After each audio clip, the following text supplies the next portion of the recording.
Yes, good evening, everyone. Thank you for joining in and giving us your Tuesday evening. Um, so we are going to get started. We have first up for our Green Partners, Green Guerillas. We have Sarah, who is the Executive Director of Green Guerillas. Green Guerillas have been serving community gardens since 1973. They are a unique mix of education, organizing, and advocacy to help people cultivate community gardens, sustain grassroots groups, grow food, engage youth, and address issues critical to the future of food and environmental justice. Please give a warm welcome for Sarah Williams. Thank you so much. I'm so happy to be here. Thank you for the introduction and for organizing. I'm going to just share my screen and get to just share a little bit about Green Guerillas. First, to introduce our team, myself, Christina Erskine, and Aishima Harris work at Green Guerillas, supporting many different facets of our work. We work primarily in sort of three different pillars. One is our youth empowerment pipeline. And this past year, we were really excited to welcome more than 20 youth ages 17 to 21 to partner with us as paid interns through our food justice focused youth empowerment pipeline. Here's just a shot of a youth intern learning how to build raised beds. This is at the Jerry and Senior Gents Community Garden in East New York. And interns do everything from research and learn about topics that they're interested in food justice, and get one-on-one coaching from Christina and Aishima in leading workshops, to doing a lot of hands-on work in community gardens, learning about soil health, learning about composting, learning about planting seeds, saving seeds, harvesting, building beds. Here's another shot of an intern at an herbalism workshop. This is at Morning Glory Community Garden in the Bronx.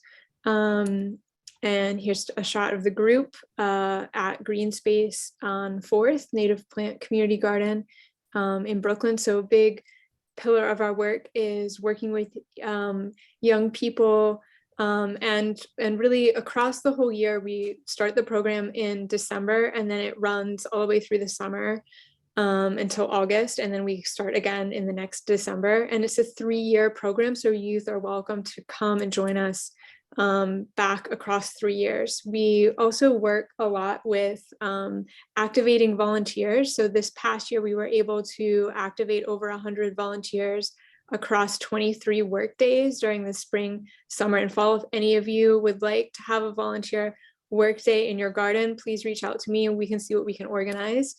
And the work of volunteers extends not just to what's happening in the garden, but sometimes also outside of the garden. This is caring for tree beds, street trees on Lenox Avenue near the West 132nd Street Community Garden. And it was through Aubrey Jackson, who was the garden steward, who was like, let's go out of the garden. Let's take care of the street trees. Let's take care of the meridian. So we were able to do that together. We also help to make connections between community gardens and sort of specialized services. So we have a connection with Alveoled, which is a beekeeping company, and they volunteered to assist any community gardeners who have questions, who are keeping bees and might have questions about, helping with their hives, whether that's inspecting the hives or preparing for winter, lots of different things. We also have strong relationships with the New York Lawyers for Public Interest, and with the Open Architecture Center, New York. So if people need legal assistance that's specific to community gardening or need design or architecture experience, we can connect with volunteers in those different organizations. We also distribute herb, vegetable, and flower seedlings. This year, we were able to do that to over 120 community gardens across the city to support growing healthy and culturally relevant foods and foster biodiversity through native plantings. Here's a shot of some wonderful gardeners at the Padre Plaza Community Garden with some spring seedlings there in the Bronx, and assembling some herb packets. This is at the Moore Jackson Community Garden in the spring. We also have a program that's called the Council of Gardeners, which is we're almost monthly, sort of every other month, every month meeting that's just a cross-borough group of community gardeners coming together to share resources, share ideas, talk about needs. One of the projects that emerged from our Council of Gardeners meetings last year was an open letter to the Parks Department that was synthesized from input by 45 or more community gardeners, just asking for more protections and better care for infrastructure in community gardens, more resources for food sovereignty and environmental justice, and a focus on equity in park staffing and policies. And this got sign-on from over 70 community gardens and nonprofit organizations, and more than 165 individual gardeners and activists. And all of you are welcome to join us. Our next meeting is on March 30th at 5:30, and it's going to be a soil health resources panel. And we're going to be excited to be joined by folks from Big Reuse, Cornell Cooperative Extension, the Office of Environmental Remediation, and the Lower East Side Ecology Center. I'll drop a link in the chat to the registration page if you're interested, and happy to connect with any of you about any of the different programs or resources that we have to offer. That's probably my 5 minutes, so I will open up if there are any questions. Happy to respond. Thank you, Sarah. Well, one person would like the link to the event. And I was also wondering, where do people go to find out about the opportunities and events? Can you, would you be able to put like any social media handles and or your website, and what's the easiest way for people?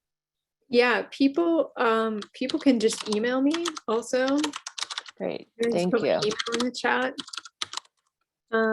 If there are any specific questions. Otherwise, our website's a good spot, or our Instagram. Let me just drop the link to the Instagram. But our website is a good resource.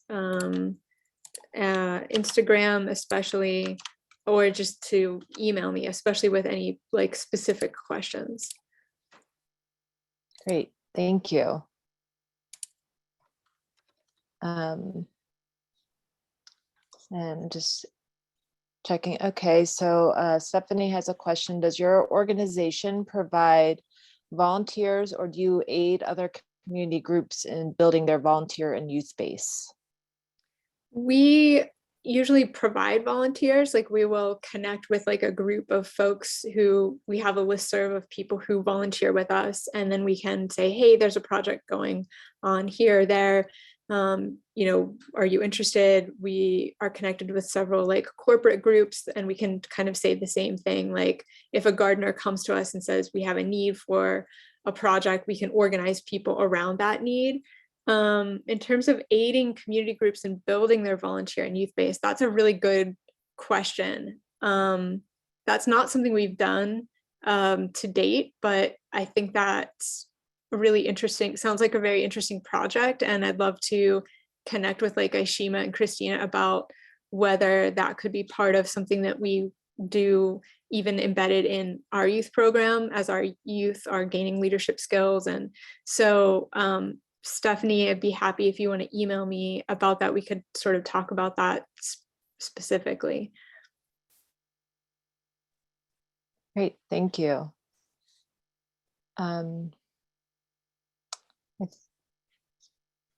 Great. I'm not sure if we're ready for the next presenter. If anyone else has any questions, please add them to the chat.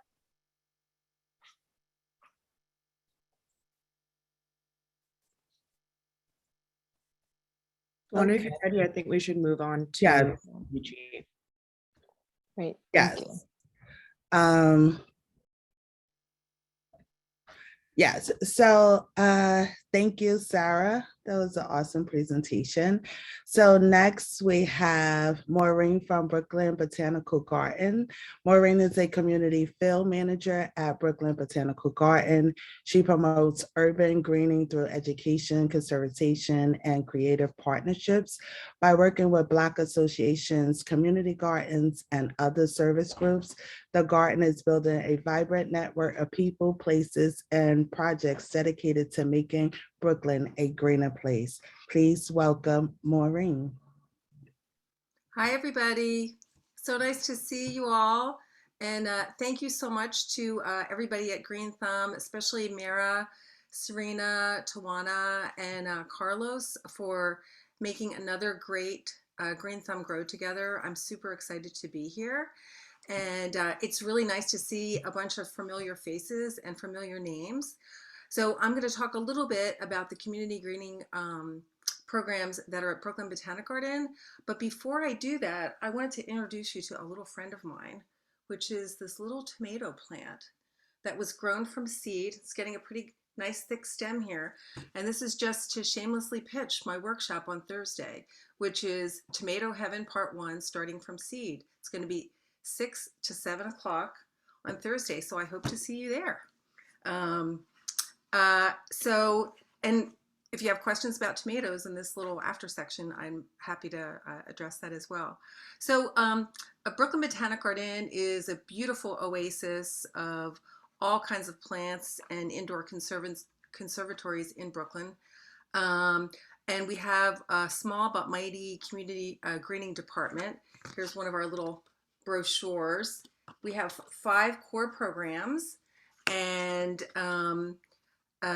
we also teach community greening continuing education classes. So we have the greenest block in Brooklyn, which is kind of block associations and community gardens gardening together to beautify their block. That contest is free, and the registration opens on March 12th as part of Making Brooklyn Bloom. We also have the Brooklyn Urban Gardener program, which reminded me a little bit of that question before about organizing volunteers. So the Brooklyn Urban Garden program is a certification program that combines community building skills and gardening skills, and then people go out and volunteer in their own communities afterwards, and sometimes, and people self-match with requests that we get also at the Botanic Garden. So if we get a call from anyone basically, but perhaps like a community garden in Bushwick for someone who needs a raised bed repair, we can put the word out, and perhaps a bug volunteer who's a graduate who's from Bushwick will volunteer to self-match and help out that garden. Then there is street tree stewardship, which I hope will be gearing up again, since it seems like we're slowly getting out of pandemic mode. There's also the Community Garden Alliance, which I'm going to talk a little bit more about, and Making Brooklyn Bloom. So Making Brooklyn Bloom is kind of the Brooklyn Botanic Garden launch of spring, just like the Grow Together is the Parks Department launch of spring. And this year it's going to be over Zoom, and the theme of this year's conference is Gardening in Place, a virtual Making Brooklyn Bloom. It's going to be filmed presentations and live Q&A. And the conference is going to kind of focus in on how the pandemic really kind of highlighted how important green space is to everybody, and how there's characteristics of green spaces that are like, you know, since we're kind of Brooklyn centric, about Brooklyn, but also kind of they evolve because of what people bring with them to Brooklyn, even if they were like born and raised in Brooklyn, or if they came from somewhere else to Brooklyn. So how we're kind of grounded in place and make spaces our own as they're influenced by that. So we're super excited about that. And our keynote speaker is going to be Wamboy Ippolito. She is a horticulturalist and landscape designer and scholar. She is giving an amazing talk that's going to be called Altering Brooklyn Forever, the Greening of a Beloved Borough. And then we're also going to have a talk by a name that I think a lot of you will recognize, Ina McPherson, from Bed-Stuy, from Tranquility Farm, and a bunch of other community gardens. She is going to be giving a talk called In My Backyard, Turning Inward and Making Space. That's about how she kind of pivoted a little bit to like taking care of her own backyard, which she hadn't done forever because she's so busy in community gardens, and how she's really making connections with kind of mentoring youth, and how important that is to just to the greening of all 5 boroughs, but also to the sustainable preservation of gardens. So let's see, and I do have some things to put in the chat. I think that Elena is maybe going to do that afterwards, some links, but the Community Garden Alliance is maybe of the most interest to folks here today, and that's a way that we kind of support community gardens with what they're doing throughout Brooklyn. We usually have a plant giveaway, there's classes, people can request a site visit, and there's a bunch of other kind of events, and the link will be in the chat for where you can find more information about that. And then also there's my email address, so you can always email me with specific questions. And I think I should probably stop talking now so that we can take questions. Great. Thank you, Maureen. So let me just scan the chat. So just for everyone, I did put links for the Making Brooklyn Bloom conference, and also the community greening programs and the community gardens, Brooklyn Community Gardens free registration for Alliance. And so,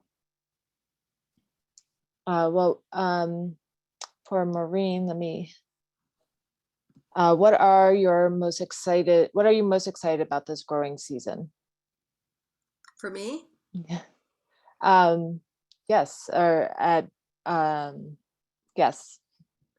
Well, I think pretty much everybody at the Botanic Garden is really excited to see each other and see, you know, people that we work with all the time. There's been a lot of remote working.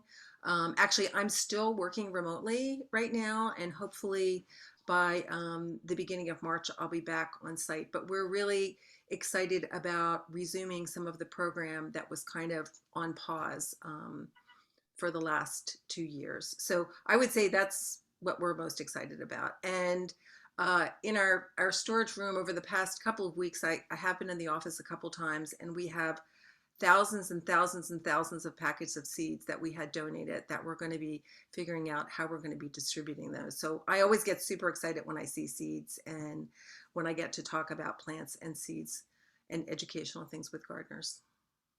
Thank you. Michelle is wondering, do you assist gardens in other boroughs? We are very Brooklyn centric. Okay. So we're very Brooklyn centric with the specific Alliance program and Greenest Block in Brooklyn, but Making Brooklyn Bloom and our community classes are open to anyone from the general public. So the community classes that we teach and Making Brooklyn Bloom, there's sometimes people who come from all over the world by Zoom, but when they're in person, you don't even have to be a gardener to participate in those things. And also the Botanic Garden too does right at the moment have, we're continuing to have no charge tickets for community members. So if you're interested in, if you're a member of the Botanic Garden, you get in for free. But if you're not a member and want to come and visit and to waive the fee, there's a place where you can choose community tickets, and there's a number of those that are reserved every single day so that everybody can have access to Brooklyn's big, beautiful backyard. Great. Thank you so much. So we have to move on to the next presenter, but if there are other questions, we'll get back to it at the end of the presentation. Thank you so much, Maureen. Thanks, everybody. Thank you, Maureen. So next up, we have New Yorkers for Parks. We have Jessica is an Advocacy and Communications Project Manager. Oh, sorry. Project Manager Jessica helped bridge gaps in advocacy and communication across the city while enjoying being a part of a community garden while off work. Please welcome Jessica. Thank you so much. Hello, everyone. And I'd like to also welcome my colleagues, Cherise Palomino and Carl Nelson, who I think can introduce themselves in a second. But yeah, I would just like to shout out Bushwick Gardens, No Wastelands. I'm a garden member there. So I'm really happy to be joining you all once again for the Grow Together conference. Hi, I'm Cherise Palomino, the Director of Advocacy and Programs at New Yorkers for Parks. Hi, I'm Carl Nelson. I'm the Administrative and Outreach Assistant at New Yorkers for Parks, and I'm going to be dropping some links in the chat throughout this presentation. So New Yorkers for Parks is the only independent citywide organization that advocates for parks and open spaces for all New Yorkers. We've been around for over 100 years, and we champion equitable development, distribution, and maintenance of open spaces across New York City. We do that through partnerships, advocacy, and research. We conduct research that allows us to develop the partnerships and advocacy work that we do that so many of you are familiar with. Right, so our work in general is like an ever-going triangle between partnerships, advocacy, and research. Our partnerships with different grassroots groups and organizations across the city feeds into our research, and then both of those feed into our advocacy. So some of our relevant programs that we'd like to share with you all is a podcast that a fellow of ours created in the past. It was actually me, but that was when I was in a previous role. But it's called Let's to Grow. It was super, super fun to create it. And I interviewed over 35 community gardeners across the city. So it's a 4-part series. Recommend checking it out if you're ever on a long commute or, cleaning the house or doing some gardening and hearing some stories from other gardeners. And then we also have our open space profiles, which are at a glance fact sheets of open space quality broken down by community boards. So we've got the links in the chat and you can check those out there.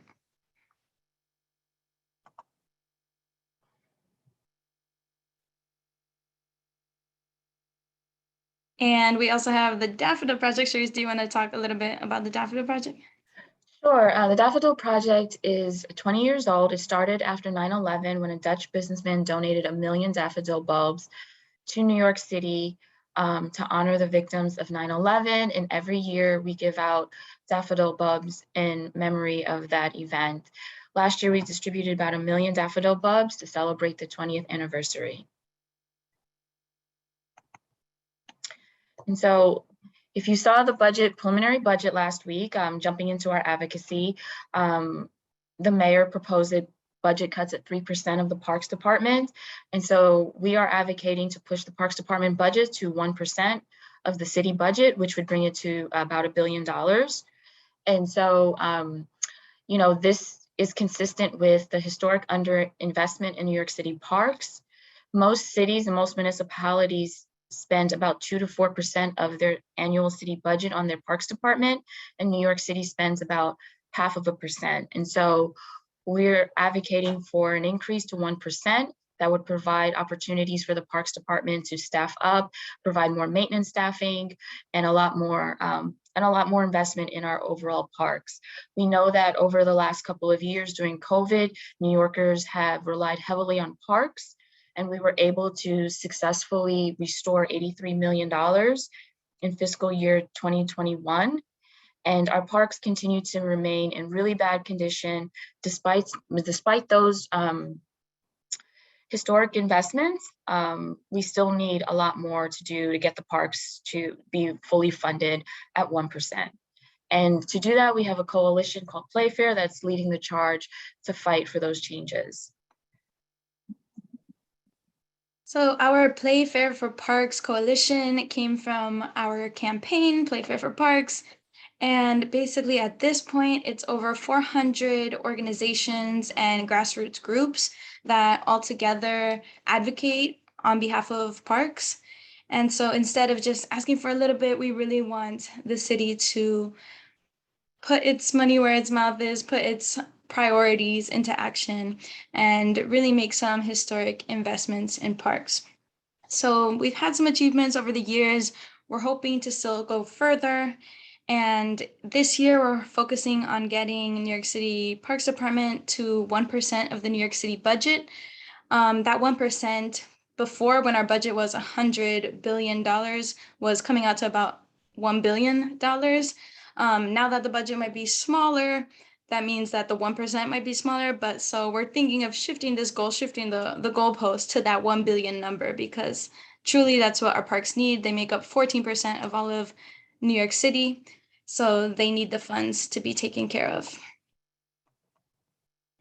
And to do that, we've created a 5-point plan for park equity. The first point of that 5-point plan is 1% of the city budget. And we believe all of these points together would create equity for all of our parks in terms of racial equity, access, maintenance. So 1% of the city budget is our top priority. We're also demanding that the city build more parks and open spaces so that in communities where there's less green space, they still have access to some open spaces, and where there's opportunities to convert lots into green spaces, we're going to push the city to do so. One really critical point in this 5-point plan is fixing the capital process. Because the capital process is such a cumbersome process and it's a very costly process, it delays the construction of new parks. Some of the construction projects that happen in parks, it takes about 2 years to put a bathroom into one of the parks. And so, really reforming the capital process can not only save New York City hundreds of millions of dollars a year, but it will also expedite access for parks and open spaces and comfort stations, which is what the Parks Department calls bathrooms in all of the parks. So the capital process is a really big point of advocacy for us as well. We also want to make sure that the Parks Department and the city are empowering our nonprofit parks groups, people like you, people like Friends of Groups, and others who spend so much time volunteering in community gardens and in parks, that they are able to be empowered and be able to support the parks in a more comprehensive way. And we also want them to create a director of public realm. This position would be a position that would report to the mayor, but it would be a critical position because the city agencies don't always, one hand doesn't talk to the other. And so there's a lot of gaps in when it comes to the development of open spaces. We see that a lot with bike lanes and access to parks and, the construction of it, whether or not the DOT is talking to the Parks Department or vice versa. There's so many holes in this process. And so those are really 5 critical points to create equitable parks in New York City. And so we, go ahead. We invite you to join us. This is supposed to be the moment where we get you excited to rally with us. New Yorkers for Parks, that's the name of our organization. And it's really true to the ethos of what our organization is. It's over 100 years old, founded in 1908. And basically, it's always been people who care about parks in the city. So we invite you to sign up to advocate with us. If you go to this link, you'll be putting in your information. And it's a little bit of a lengthy survey, but the main point is we want to get some really key facts about you so that we can always tailor our advocacy ever more. And over this next year, we're going to be following up with action points, things that people can do so that you can speak directly with your elected representatives. Because, every New Yorker cares about parks, but is every New Yorker actually speaking out for parks? Not really. So we really want to build that critical mass and not only bring organizations in, but actual individuals. So we invite you all to click this link, go to this link, share it with others, and join us. And sorry, Sharice, for cutting you off. It's okay. And we just want to thank you for giving us the time, and for those of you who are joining us for listening to a little bit about the advocacy and programs that we have at New Yorkers for Parks. And we'll have time for some questions. Thank you so much. Thank you for telling us more about New Yorkers for Parks. Some of us on GreenThumb's staff were big fans of the Lots to Grow podcast. Do you have anything else like that in the pipeline? It would be lovely. Unfortunately, at the moment, we don't have the capacity to create anything else or even to create additional episodes or something like that. But in general, as we expand our coalition to focus more on individuals, we would love to highlight more individuals from our advocacy ranks. And so we will be asking folks who sign up through our bit.ly/join NY4P link. Eventually, we'll be asking them to submit videos or personal testimonials, and as much as we can, like put a face, put a voice, put images to the parks issues that so many people deal with. And of course, part of that is community gardens, which are such an interesting and unique part of the parks landscape. So I think it'll be different and maybe not so like woven together in a narrative, but it would be, it is part of our plan to have some more multimedia type of stuff coming. Great, thank you so much. Someone else is wondering, what can the urban park rangers do to try to promote access to green space and wildlife for New Yorkers in the Bronx and citywide to enjoy? They're saying there are many schools who don't live near parks and aren't able to travel due to COVID. Yeah, that's a great question. I mean, I think the more urban park rangers, the better, because they actually have the time and space to create programs that target different groups and different school ages. But I'm not too sure. I'm not sure if Sharice or Carl have any thoughts on this one.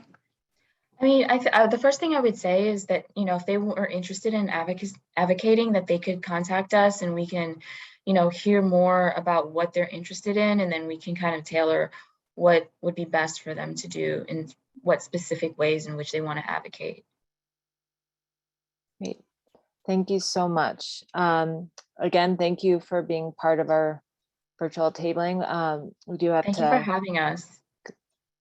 Thank you. So I'm going to pass the mic on to Tawana. And just to remind everyone, please check the chat for links from the various organizations.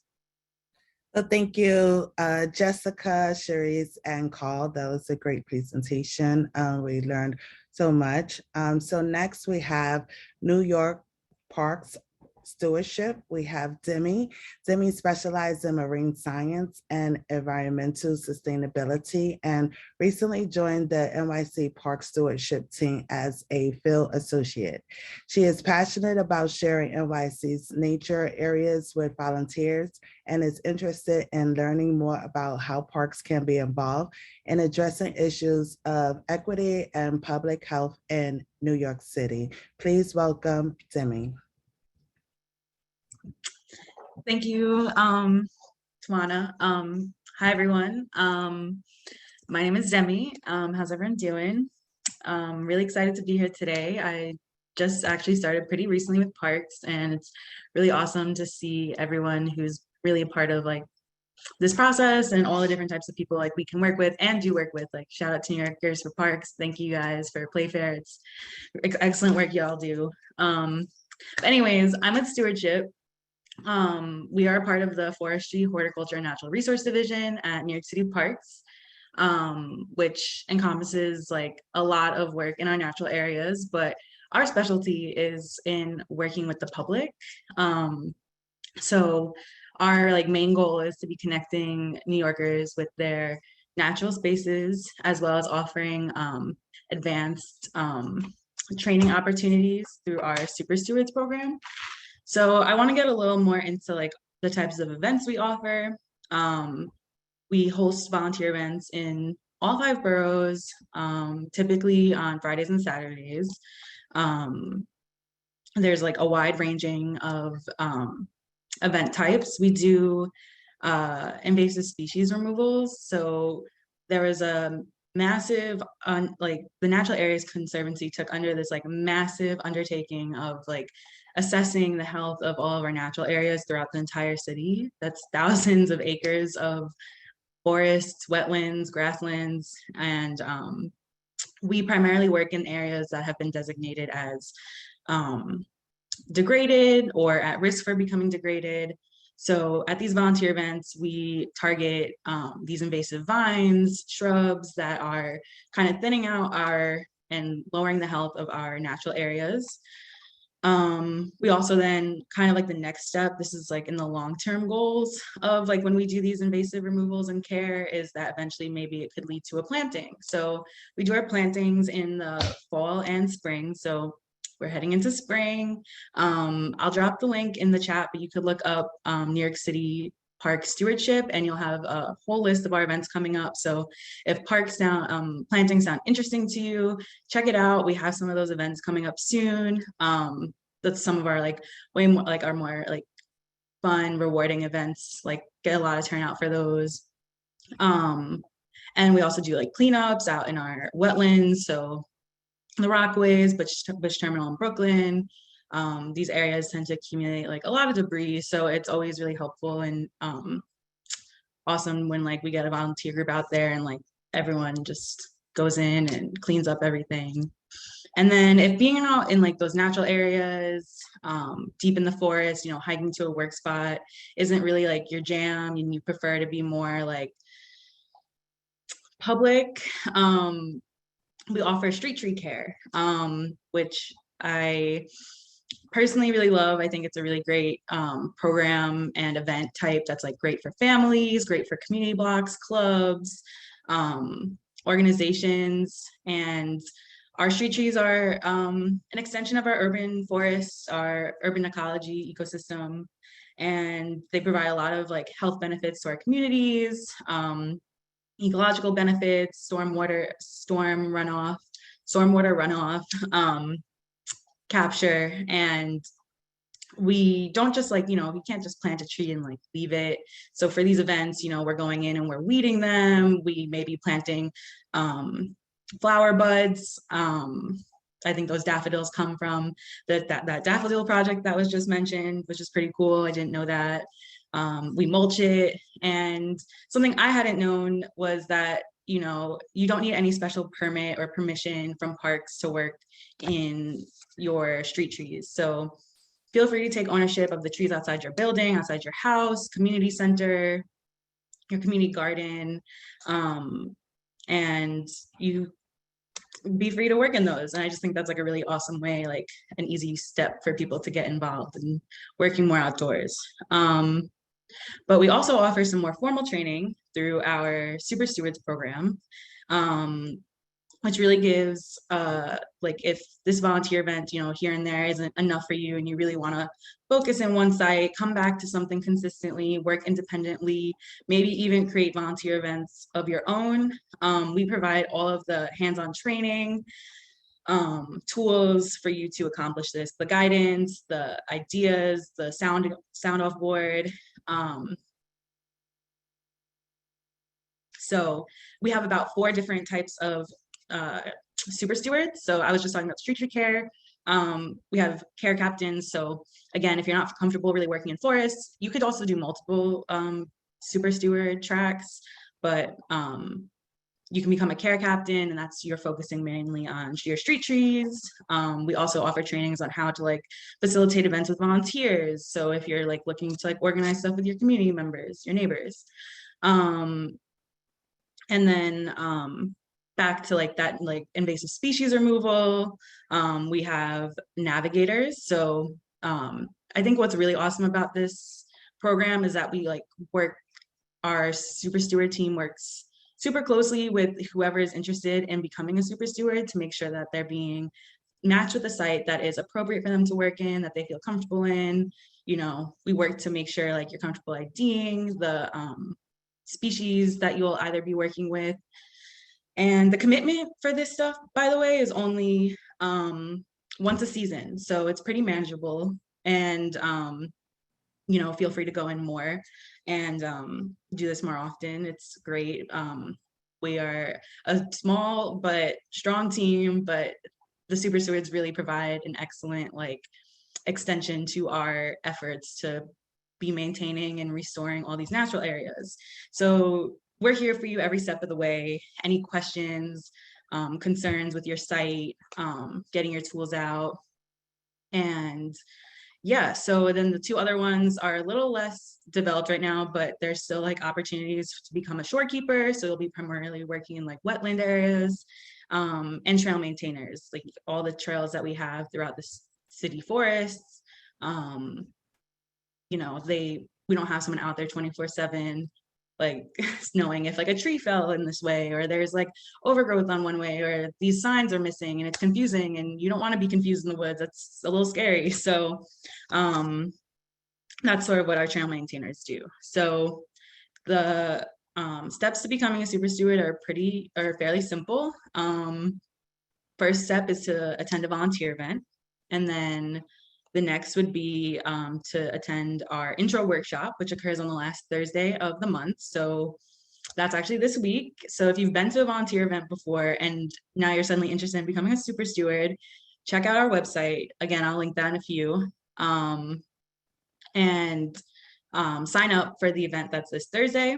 And then afterwards, it's all the in-person tool training. You get your set of tools from us, the leadership training, and then you meet with the site and you go over the whole site visit, and you're pretty much set up. You're permitted to work in the parks, and you're ready to go. And then like I said, we're always here. Let's say you want to plan an event, we're here to help you promote the event. For the care captains, we have our Tree LC truck, which we bring the mulch, we bring the tools, you bring the people. So it's a really super interactive, community-centered, focused program and just division. So I really encourage anyone to get involved in any of our volunteer events.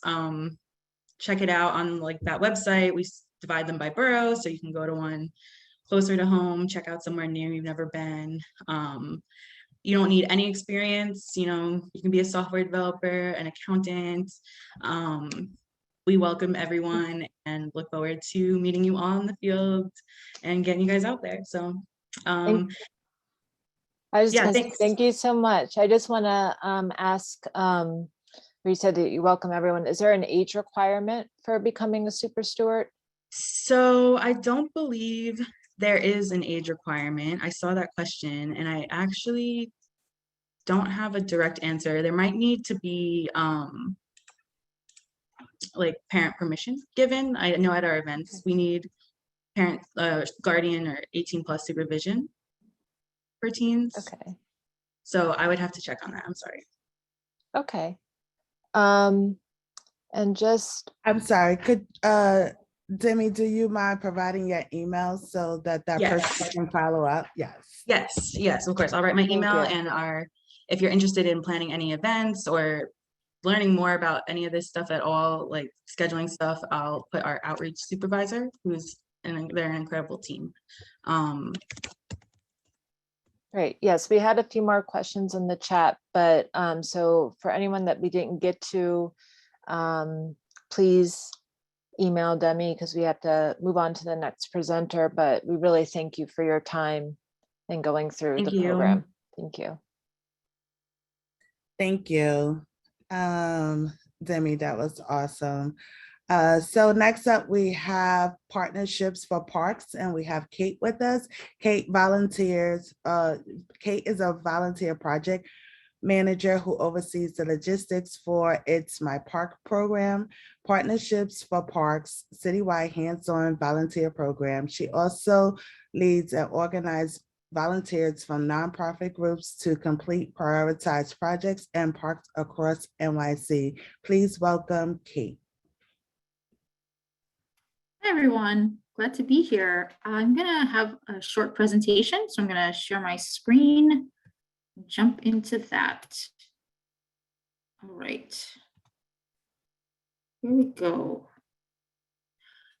All right, so talk to you about Partnerships for Parks. So we are a joint program of City Parks Foundation and New York City Parks. And we are a unique public-private partnership between these two entities. What we do is we support and champion neighborhood volunteers by giving them the tools they need to advocate and care for their neighborhood parks and green spaces. And we do that by equipping them with the skills and tools they need to transform these spaces into dynamic community assets. So how do we do that? There are various ways that we do this, and I'm going to go through each of these quickly, just to give you a sneak peek into the things that we do. We've been around for about 25 years, so we have been working with communities across the city throughout that time. So primarily we work with community park groups. And what is a community park group? It's a group of people that voluntarily work to maintain and improve a green space. They vary in size, structure, and mission. And they could be a group that has a 501c3 or just a couple of people that are just starting out and are doing volunteer projects and doing advocacy work for their green space. And why should you form or join one? It's because you have the opportunity to physically improve a park. You can program a park, increase park use, and advocate for political support.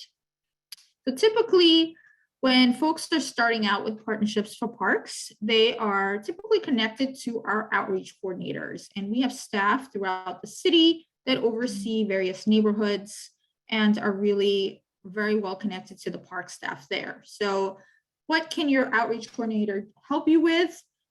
If you talk to them, they'll let you know if there's a group that already exists in your neighborhood. And if the group is already in line with your passion, you can join the group. And you don't even have to organize your own. You can just join the ones that are already existing. If there isn't one that is available, then the outreach coordinator can help you to start a new group. They can help you with outreach, connecting you with neighbors, and of course, local New York City Park staff. Anything that is done on New York City Parks property has to be approved. And they can help you with a core group, shared vision, and other types of activities. So other things that we do at Partnerships for Parks is we have our volunteer program, and that's where I work. And our volunteer program is our It's My Park program. So there's different ways you can get involved to volunteer through It's My Park. So you can join a project that's already been happening, that's already organized by a community group, and you'll get all the supplies. You can request to have a project planned for you. So you're going to be going and connecting directly to me. So if you have a company, a school, a religious institution, we will set you up with priority projects at parks throughout the city. Or if you are an established park group, then you can also apply to lead your own project. We also have our technical assistance program, and we have various grants that we provide to park groups. So we have a capacity fund grant that's up to $3,000. We also are overseeing the New York City Green Relief and Recovery Fund, which is open to all public spaces. And that one actually is going to have in the either or later this spring or the summer is going to be the application deadline. We also provide design support. So if you're interested in creating a brochure for your group, you can work with our art director, and you will be able to get that support by applying through our capacity fund grant. We also do public workshops through our Partnerships Academy. Currently, we have one that's scheduled that's going to be for Queens groups, and it's all going to be in Spanish. So if you're interested in that, I can send a link. We also offer community coaching, and that's to help individuals and groups achieve their mission, and also to help them lead visioning activities and to have gather information from the public, from the neighborhood around the green space. And that is a lot of times then forwarded to Capitol staff, other park staff, to really shape what the park is going to look like if there is capital funding that's allocated to that park. Lastly, we have our Catalyst program. And this is a program that is specifically on long-term community development in historically underserved New York City parks. So what we do is we tend to have one staff member that's dedicated to a particular park, and they're really drumming up activity in that park, getting together neighbors and advocates and getting them to start working on missions, organizing events, organizing cleanups in those parks to really activate a space and bring in positive activity there. And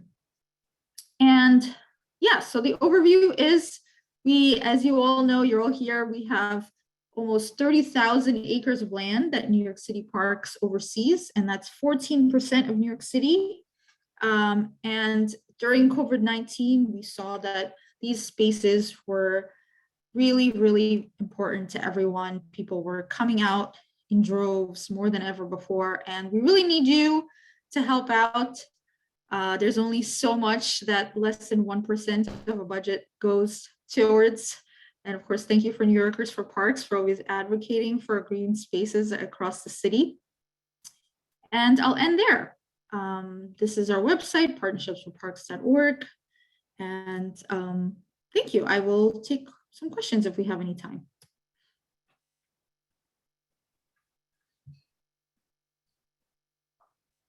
Great, thank you so much. So I have a question. For all your programs, does it have to be an independent community group to apply, or can formal organizations apply for assistance in activating and repairing green spaces? We tend to provide grants to community groups, but they could be formal organizations because some of these community groups are 501c3s. And you will need a fiscal sponsor otherwise if you are just a small group. Okay, thank you. And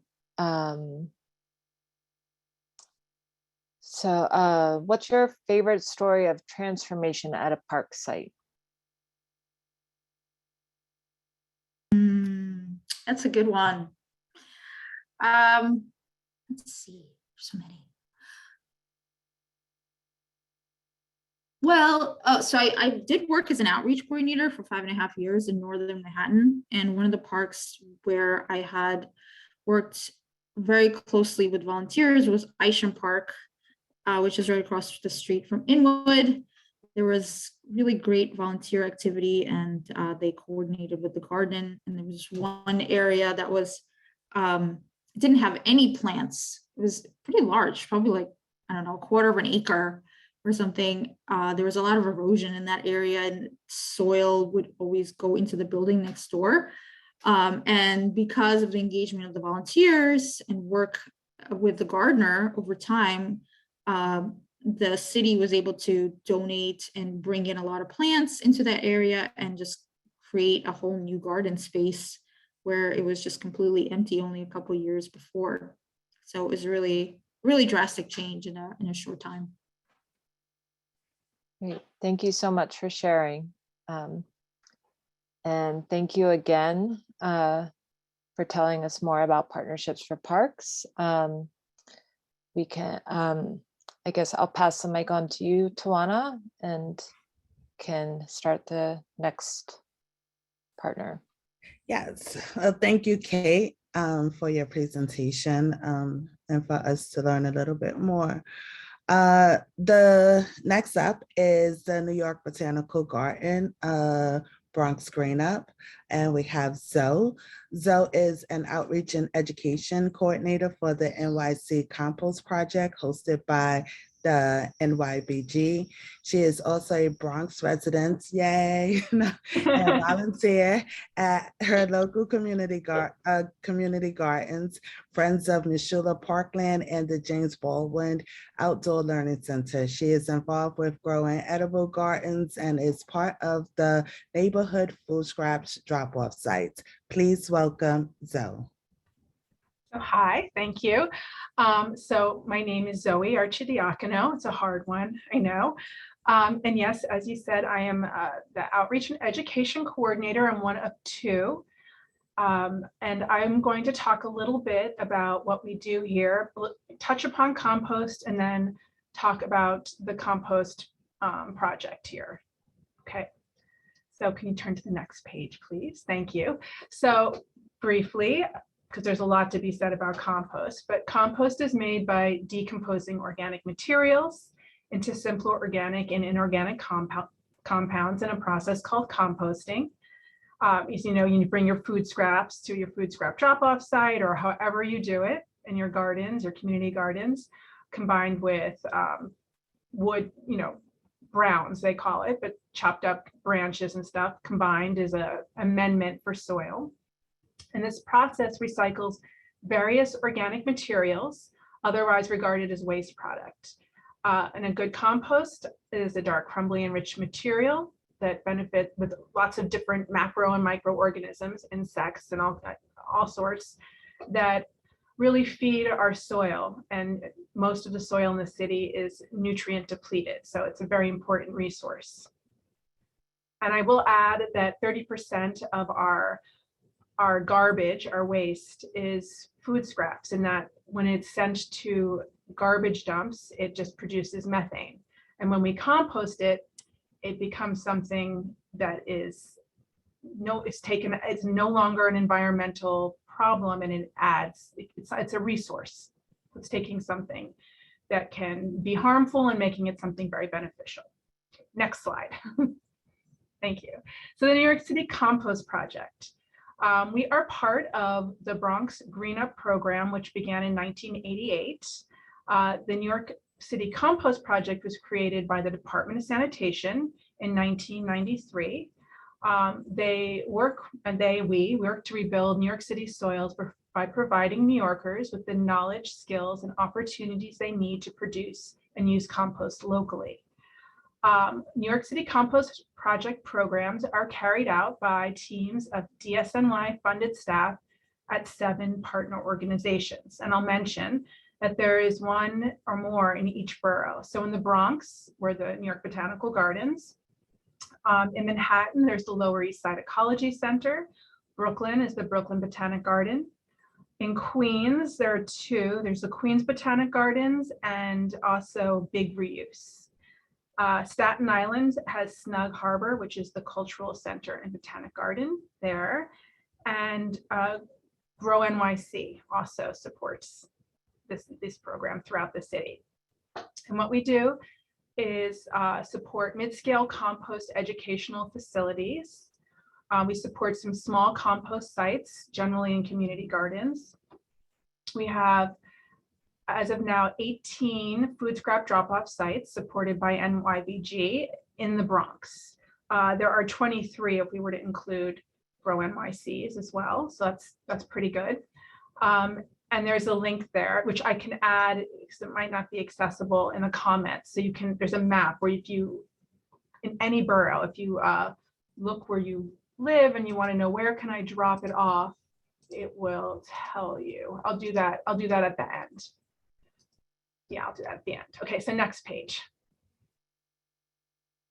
So we also are an educational resource. We have compost resource sheets so you can learn so much about composting.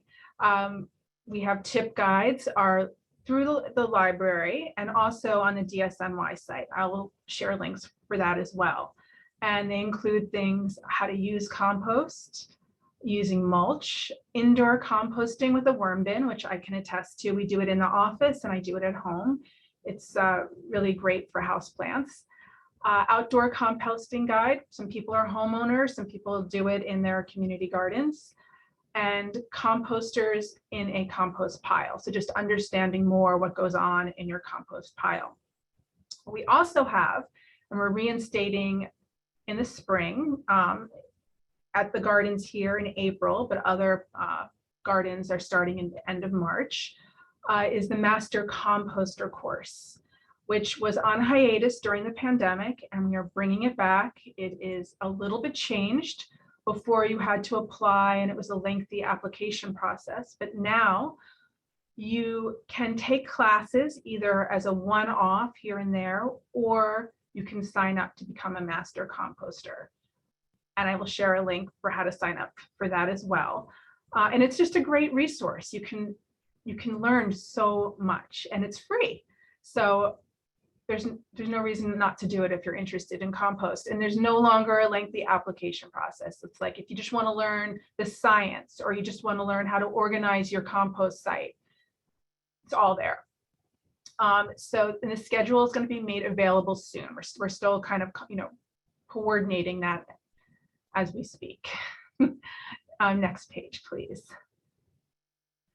So some tips to reduce your food waste.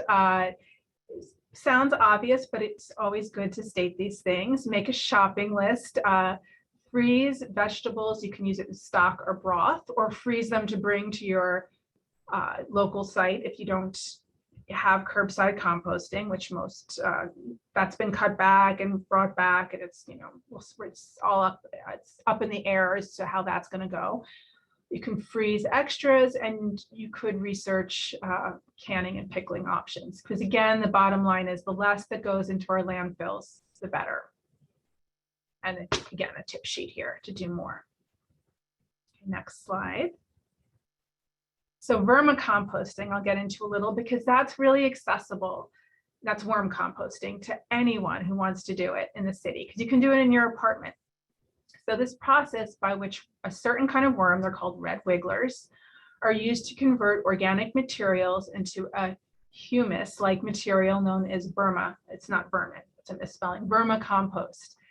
And these are the kind of worms, there's many kind of earthworms that live at the upper layer of the soil, and they feed on small organisms and decaying organic matter.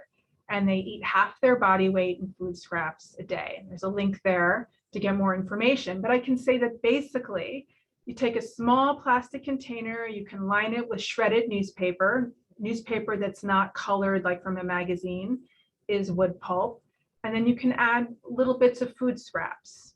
Don't overwhelm it, it's not a big compost site, but if I add a little bit every week, and they're really happy, and the compost is rich, and my houseplants are very happy with it. So it's something I think anyone who is interested can start with. It's great for kids. So I'm an adult and I love it. Okay, next page. So we have a food scrap drop-off compost site in every community board except for one, and that's Community Board 5. We do have a meeting coming up March 1st, in which we hope to change that. And I think it's a high probability that we will, at the library. But the neighborhoods listed are in Community Board 5. So if you know of anyone, I'm putting the word out there, because we would like for food scraps, for it to be available to everyone to drop their food scraps off throughout the borough of the Bronx. And those neighborhoods are Fordham, University Heights, Morris Heights, and Mount Hope. So with that, I conclude a little bit of our work here at the Compost Project at the New York Botanical Gardens. Any questions? Thank you so much. We really appreciate it.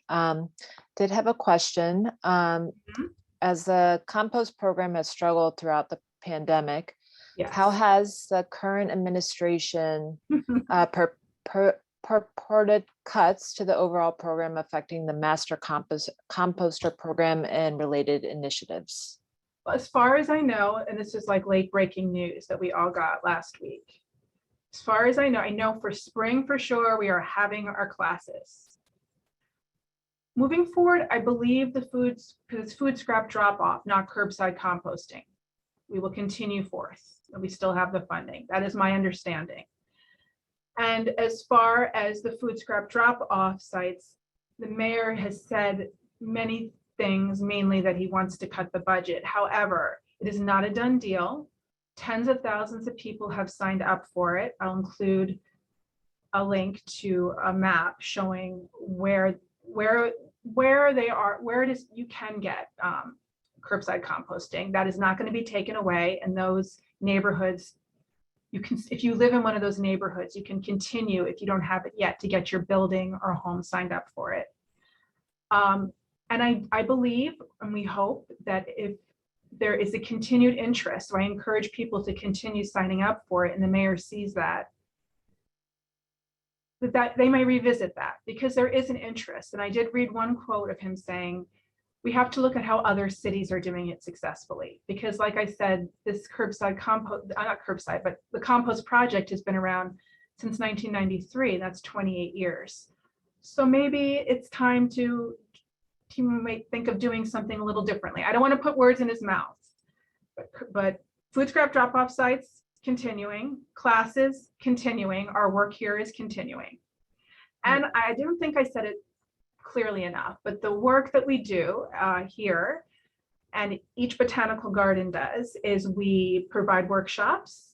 We are contacted and reach out to different community gardens or whoever, like for example, libraries or whoever want, schools, community centers, sometimes buildings want to set up a compost site, and we support them with what would be the best methodology. If they have an issue, like maybe they have too many food scraps and they're not able to process it all, well, we can hook them up with weekly or monthly, depending on their needs, pickup through big reuse.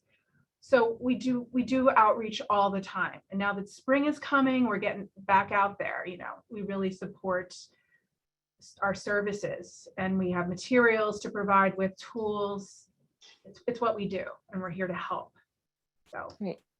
Thank you so much. So we have to move on to the next presenter, but there is, we didn't get to answer your questions. Could you please put in, if you have an email address that's yes, people can ask any other questions that they may have. Thank you. I'll put my work colleague's name here as well. Great, thank you.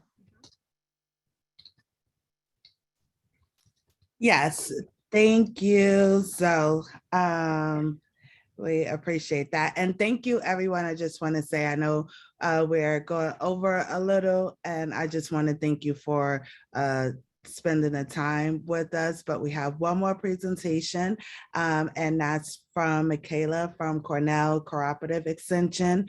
Michaela support, she's an urban garden specialist. Michaela support urban garden increase efficiency and efficiency through educational programming, technical assistance, and research. Her areas of expertise are in compost systems and production, soil health, environmental education, urban garden development, design, and community engagement. Please welcome Michaela. Thank you so much for the awesome introduction. I do want to say I'm accompanied by my colleague, Yolanda Gonzalez, who has been on the job way longer than I have. And so any gaps in the presentation, she'll go ahead and step in. I'll also cue her for some of the parts in the presentation that she has a little bit more knowledge on. Let's go ahead and share my screen. Let's see if I get it right. Here we go.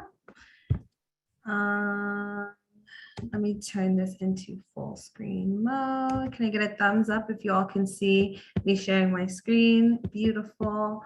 So let's dig in. I'm going to talk to you a little bit about urban agriculture in New York City. Cornell Cooperative Extension, through the Harvest New York program, has an urban ag sector, which Yolanda and I are part of, and work to service ventures, urban agriculture ventures in NYC. So in the pictures here are myself and my colleague, Kwesi Joseph, who is the other urban garden specialist. Both of us started last year. It's a new position to the urban ag program. And so I wanted to go ahead and talk a little bit about that position specifically, but give you also a general overview of the different types of services and programs that we offer through Cornell Cooperative Extension. So a little bit of background on the Urban Ag program. It's a program that starts way up in Ithaca at Cornell University. We connect communities with research from Cornell's College of Agriculture and Life Sciences, or CALS, and the College of Human Ecology to enrich and empower New York State neighborhoods, local businesses, towns, and cities. CCE is charged with putting knowledge to work in pursuit of economic vitality, ecologic sustainability, and social well-being. And so through Cornell Cooperative Extensions, there are offices that have a presence in every single county in New York State, including the 5 boroughs in New York City, to provide programming resources tailored to the needs of the individual communities. Yolanda and I are part of the Harvest New York team. My title is Urban Garden Specialist. Yolanda is Urban Agricultural Specialist. So here we are.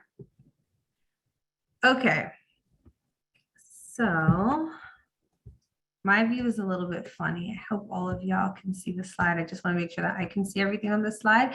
So we're part of the Harvest New York team, and the goal of the Harvest New York team is to expand and enhance the regional agricultural programs to spur agricultural economic development in New York State.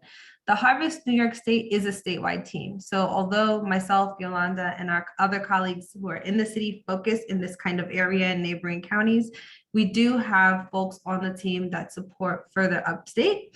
And listed on this slide are the plethora of programs that we do throughout the state, including dairy food processing and marketing, local food distribution and marketing, urban ag, which is our team, but then also farm-based beverages, emerging crops, livestock processing and marketing, and it goes on and on and on. A lot helping with sustainability, a lot helping with economic development, strategic planning, and things of that nature. So the position that I'm in, again, like I said, is a new position, and it came out of the growing realization that there are many urban gardens that might not be going into production, which is kind of Yolanda's urban agriculture. That's the difference between the positions. And so they created one to really focus and provide that technical assistance, that education, and program development to all of the gardens that they were not reaching prior.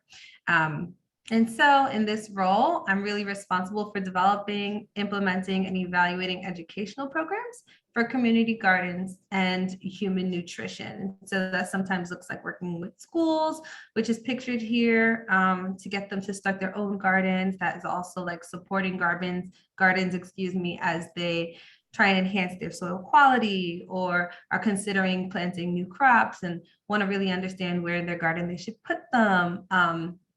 Want to also manage their crop production a little bit differently. That's kind of where I go ahead and help out through education, so leading workshops. The breakdown for my position is listed on this slide, but really the important part is that program development, implementation, and the applied research. So always looking at ways to take the research that's being done at Cornell, distribute it into the community, and help you all, urban gardeners, meet your needs in your community. So I'm gonna stop talking and let Yolanda chime in here for the urban ag specialist position.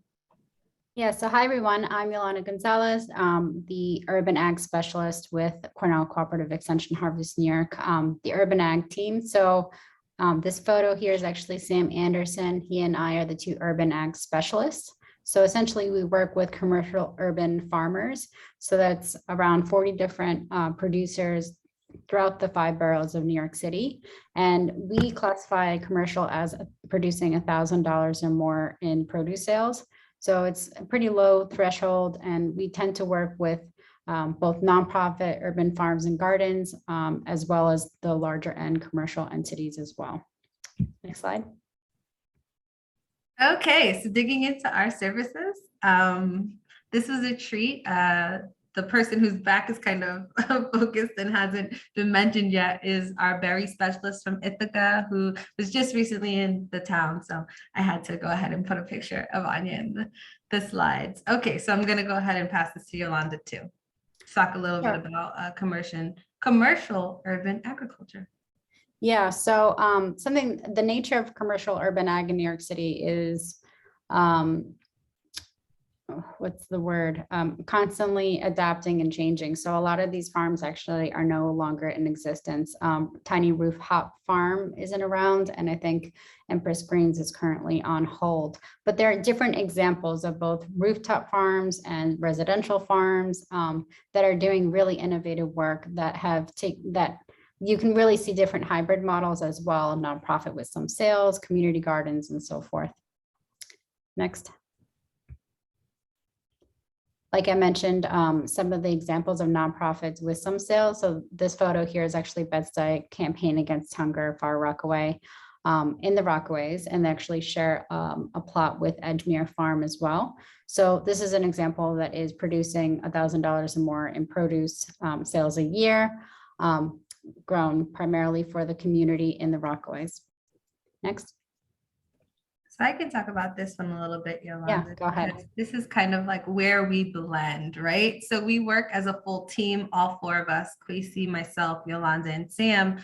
And it's really to support all urban agriculture in the city. And that can look like community gardens, and that can look like some sales. So thinking about micro enterprises. So folks that are producing and where the produce is grown in community garden plots or home gardens. And some examples are the East New York farms, and thinking about Bronx hot sauce, which if Yolanda wants to chime in at the end, I'll save some space to talk a little bit about that venture because she knows it a little bit better than I do. But what that also looks like is that support being community gardens, where the goal might not be producing for market, but instead addressing issues that are more social justice in nature, like food access and food sovereignty. In a lot of the neighborhoods that I work in the Bronx, Manhattan, and Staten Island, that is a goal.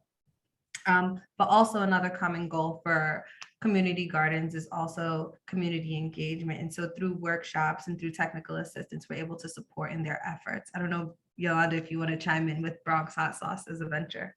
Sure. So Bronx hot sauce is a great example of a value-added product that's shelf-stable, where the production of serrano peppers from community gardens is made into a hot sauce that's then the profits of which go back into the gardens and into the pockets of the gardeners. So it ensures financial sustainability and is a great example of extending the shelf life of a perishable product from a community garden and creating a profitable enterprise out of it. Awesome. So a little bit more about our services to kind of dig in deep about what we offer. We can do direct technical assistance, which includes site visits and making recommendations based on what we're seeing, soil, compost, and foliar testing. That's a service that Cornell can assist with in addition to pruning assistance. Those are a few. There are many other direct technical assistance in terms of looking at integrated pest management. And then we provide educational programming around these topics too. So thinking about fertility management for soil, containers, hydroponic systems, which is cut off there. Thinking about composting, thinking about the care needs for the plants that are being incorporated into the gardens and other and farms. And then thinking again, like I said, about that IPM, the pest and disease management. We also provide educational programming around urban food safety training, lean management, marketing, and then support beginning farmers. So I'm gonna step back and let Yolanda chime in here a little bit to dig deep into these programs. Yeah, so I've actually presented on an urban gardens food safety workshop with GreenThumb, which you can find on their toolkit on their website. So if you want to look back and see a recording of that, that's already on the GreenThumb website. But maybe we'll just move ahead. I think we're over time. Okay, awesome. I'll also include, so you go ahead and if you want to share this upcoming workshop that we're co-facilitating. Finish your thought, Yolanda, that's all right. Oh, I was going to put the link to the market growers update. So if all of you want the latest information on events such as this one coming up on April 23rd, feel free to sign up for our newsletter and get all the latest information. Wonderful, thank you. So I just wanted to do a shameless plug because as a part of this conference, we are putting on an in-person workshop, April 23rd. It's going to be hosted by the Rivers Run Community Garden in the Bronx. We are very excited to be there and very grateful that they agreed to host us. So just to give you a little bit more detail about the educational content, if you do attend, you can count on gaining some basic knowledge about urban soils and soil health, examples of successful berry management in NYC, a list of preferred strawberry varieties, because strawberries is really going to be the berry that we're focusing for this workshop, although we'll touch on a lot of the care needs for others and a lot of the soil health for other berries that are common in New York City. We're really going to focus on different strawberry varieties because of their versatility, and then also growing techniques in favor of both fruit production and propagation in urban settings and what that looks like. I am working closely with our berry specialist and Yolanda about hosting a strawberry trial. So right now we're in the process of developing that and looking for gardens that would like to participate in a strawberry trial. The way that it would work is that we would recommend and provide different varieties of strawberries and then gain data on which varieties work best in the various urban areas and urban settings. So we're looking at a bunch of gardens in different places to try and compare data. Again, it's nothing that has started yet, but we're developing it now. And so if you're interested in participating in that or excited about that or want more information, you can do a bunch of things. You can come to our urban berry management workshop on the 23rd, but you can also email me to get a little bit more of those details. And we would be excited if you do want to participate. So please let me know. So here's the contact information. Again, we are a team of 4 and all of us work closely together. For the urban garden specialist role, we are separated by geographic area. So if you're located in Brooklyn or Queens, Kwesi Joseph would be your direct contact. And if you are in the Bronx, Manhattan, or Staten Island, I would be your direct contact. And then Yolanda and Sam have different specialties. I know Yolanda adds in a lot of her mushroom expertise, and Sam has a very deep knowledge of integrated pest management. So go ahead and screenshot this, take a picture. Hopefully we can get this information in a follow-up to you all if you're interested and want to reach out to us directly. But yes, here's our contact information. I guess we can pause for questions now. Thank you so much. Such a wealth of information, and thank you everyone for sticking around. We did have one question. Are there any pest or plant diseases that gardeners should keep a watch out for this year? That's a really good question. That's actually what we post in our market growers update. So whenever we see that there's a particularly bad infestation of two-spotted spider mite or downy mildew or whatever it is, we post about it and we make sure to kind of alert farmers so that they can get a heads up, both farmers and gardeners. Great, thank you. And would you mind just posting your contact information in the chat, just in case anyone weren't able to get it? Thank you for pulling up the slide. Yeah, I'll also post our website, which has all of our contact info on there as well. Great, thank you. So I don't see any other questions, and I know that we're over time, but I would just want to thank you again and thank all of our greening partners and all the participants for joining us tonight. Thank you. Thank you.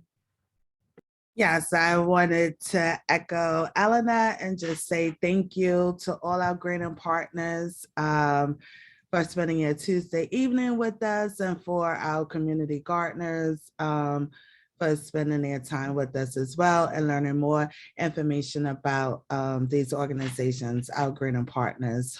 who have contributed to GreenThumb in such a huge way.